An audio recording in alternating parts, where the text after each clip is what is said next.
For millions of years, or however long people have been around, art has existed, and almost all of art is total bullshit.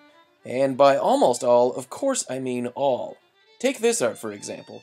This is a statue of a man doing a thing. Well, guess what, ancient Greek artist? I see men doing things constantly, and now you've just wasted my time.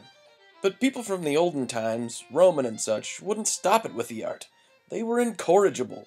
It got to the point where art was just piling up on top of other art, and when they ran out of space, they just used the ceiling. I mean, look at this mess. And most of these supposedly great artists that people admire so much were clearly just weirdos. This painting has a fat guy, some wiener, a guy with a club, and a bird cat lady. You know, I think I sat next to the guy who painted this on the bus yesterday, and he smelled like urine.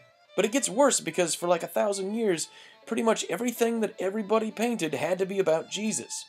Wonder what my next painting's gonna be about. Know what? How about Jesus? Haven't painted him since all the other stuff I ever painted. The upside is that it's never hard to figure out what's going on in paintings from the Dark Ages. Who's that? Jesus. Baby Jesus. Jesus with peaches. Jesus. Jesus. Jesus. Jesus. Here's Jesus in the Last Supper by quote-unquote great artist Leonardo da Vinci, who made this thing 1,500 years after the supper allegedly happened. Hey Leo, how do you know they were all facing the same direction? Or that this lady was asleep?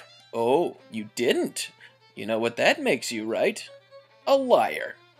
So this kind of crap went on for a long time until Pablo Picasso came along and said, hey, we need to stop making art look like the stuff it's supposed to be. And he painted Guernica, which depicts the bombing of a village in northern Spain. As you can plainly see, there's Jesus again. So this finally freed artists of the one valuable service that they ever performed, showing us what things look like. Now you could just paint a bunch of boxes and call them Summer's Eve, or make a thing out of caramel and call it Caesar crossing the Rubicon, and on and on.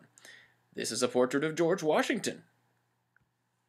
And art keeps on being made. Even today with our modern internet, people keep churning the stuff out. Some of it's super hot, but most of it is useless. So I guess what I'm trying to say here is drink Coke. Brought to you by Geico.